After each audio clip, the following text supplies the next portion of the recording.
Hi అండి, welcome back to అమ్మ ఇంటి వంట. ఈరోజు చికెన్ కర్రీ ఎలా చేయాలో చూపిస్తానండి. ముందుగా స్టవ్ వెలిగించుకుని ఒక గిన్నె పెట్టుకుని అందులోని ఒక 4 టేబుల్ స్పూన్ల ఆయిల్ వేసుకుని అందులోని ముందుగా పచ్చిమిర్చి వేసుకోవాలండి. తర్వాత పెద్ద సైజు 3 ఉల్లిపాయలను బాగా చిన్న ముక్కలుగా కట్ చేసుకుని వేసుకోవాలండి. వేసుకొని బాగా ఫ్రై చేసుకోవాలి. బాగా కలుపుతూ ఉండాలండి. ఈ ఉల్లిపాయలు లైట్ బ్రౌన్ కలర్ వచ్చే వరకు వేయించుకుంటూ ఉండాలండి. ఇంకంటే ఉల్లిపాయలు బాగా ఫ్రై అయ్యాయి కదండి.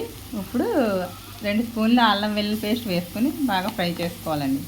అవి పచ్చివాసన పోయే వరకు ఫ్రై చేస్తూ ఉండాలండి. ఇప్పుడు అల్లం వెల్లుల్లి పేస్ట్ బాగా వేగింది కదండి. ఇప్పుడు శుభ్రంగా కడుక్కు పెట్టుకున్న మనం చికెన్ని ఇందులో వేసుకోవాలండి. ఇలా ఒకసారి బాగా కలుపుకొని మూత పెట్టుకొని ఒక 10 నిమిషాలు మగ్గ పెట్టుకోవాలండి.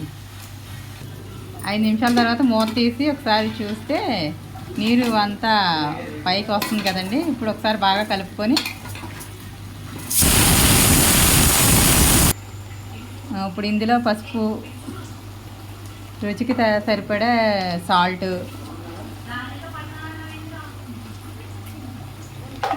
నెక్స్ట్ ఒక 3 టేబుల్ స్పూన్ల కారం వేసుకోవాలండి. వేసుకుని బాగా 5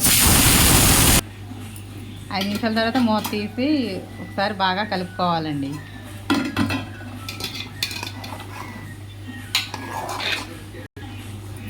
ఇప్పుడు గ్రేవీ ఎక్కువ కాకుండా తక్కువ కాకుండా కొంచెం వాటర్ సగం ఒక గ్లాస్ వాటర్ వేసుకోవాలండి.